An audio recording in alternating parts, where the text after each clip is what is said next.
sezdirmasdan latent holatda o'zini bildirmay, ammo sal simptomlarini anglatib, jigaringizni yemirib boradigan asosiy gepatit B va gepatit C viruslari. Gepatit B ga qaraganda gepatit C virusi tezlik bilan jigarni 3-5 yil ichida ishdan chiqarib tashlashi mumkin, agar uni bilmay davo choralarini qo'llamasangiz.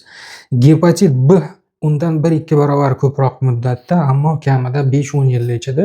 Unaqa yillar darrov kelib qoladi. Vaqt degan shamoldek tez o'tib turibdi, bilasizmi? Gepatit B ham sekin-asta jigarni yemirib boradi. Agar davo choralarini qo'llamasa, maxsus dietalarini tutib yurmasa. Ikkalasi ham demak PCR degan analizda topiladi. Hozir ijtimoiy hayotimizda qon bilan ishlaydigan, so'lak bilan bog'liq bo'lgan vaziyatlar juda ko'p. Misol uchun, so'lakdan gepatit B ni yuqtirib qo'yish mumkin.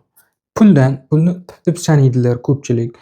Salafanni misol uchun ko'pchilik yegulik sotuvchilar, somsa, nonvoylar, pirojkichilar, ovqat sotuvchilar, meva sotuvchilar salafon ochganda tupurib ochib beradi.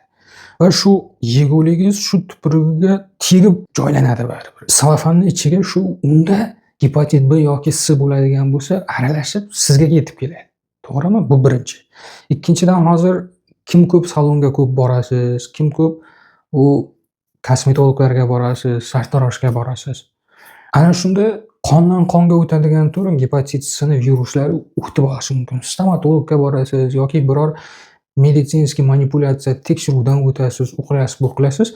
Ana shunda yuqtirib qo'ygan bo'lishingiz mumkin. Va bu ikkalasi ham sezdirmasdan, bildirmasdan yillar davomida jigarni yemirib yuradi. Faqat goh-gohida o'ng qovurg'a ost sohasida sekin bosimlari osilganini sezdirib turadi. Unda ham goh-gohida. Demak, bu ikkala virusni vaqtida payqashimiz uchun kamida har 2 yildan 1 marta yoki 1 yilda 1 marta gepatit B bilan C ga analiz topshirib turing. Хорошо? Doktor Ischanovning Telegramdagi rasmiy kanalining belgisi mana 8 qirrali moviy yulduzchasi bor, mana ko'rdingizmi? Mana shu bizning kanal.